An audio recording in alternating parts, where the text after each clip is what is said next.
నష్టపరిహారం అంటే రూపాయి పోయేది మన 10 పైసలు ఇస్తానంటే ఎట్లా ఎట్లా తీసుకోవాలి? ఆ, ఎంత పోతుంది ఇక్కడ? నాది ఉన్నది 2.5 ఎకరాలు పోతుంది.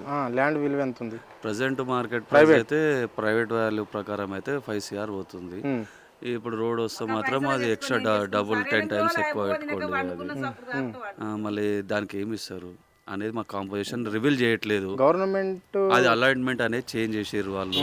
యాక్చువల్గా మొన్న మా దగ్గర మ్యాప్స్ ప్రకారం అయితేనేమో దాంట్లో మా ల్యాండే లేదు. దాంట్లో ల్యాండ్ లేదు, ఏం లేదు. నువ్వు డైరెక్ట్ మా దాంట్లోకి వెళ్ళి తీసుకొని వచ్చి ఇప్పుడు లేని వాళ్ళది తీసుకుంటున్నావు, ఉన్నోళ్ళదేమో ఉంచుతున్నావు. అట్లనే ల్యాండ్ లోడ్స్ ఉంచుతున్నావు. లేని వాళ్ళది సన్నకారు రైతులు తీసుకొని ఏం లాభం? అంతేనా? మీ ఊళ్ళో ఎంతమంది ఉన్నారు అట్లా పేద రైతులు? సుమారు 40 మంది దాకా ఉన్నారు.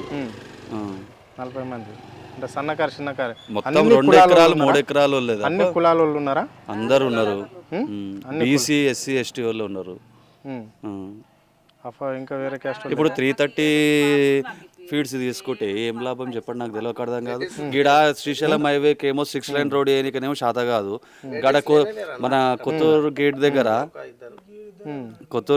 200 ఫీట్ రోడ్ చేసారు. ఎందుకు చేసారు దాన్ని?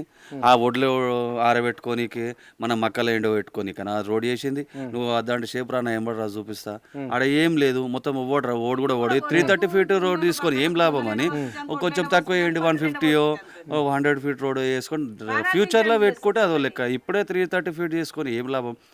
ఫస్ట్ ఏమో మాకు 100 ఫీట్ అన్నారు, తర్వాత 150 అన్నారు, 200 అన్నారు, ఇప్పుడు డైరెక్ట్ 330 అంటారు. అది చేసుకొని ఏం లాభం? ఈడే 300 ఏళ్ళ చరిత్ర గల హనుమంతుని గుడి అది తీసుకొని ఎవడన్నా దాని మీదకి వెళ్ళి తీస్తాడు? ఎవడన్నా పోషమ్మ గుడి తీస్తా అంటారు, హనుమంతుని గుడి తీస్తా అంటారు.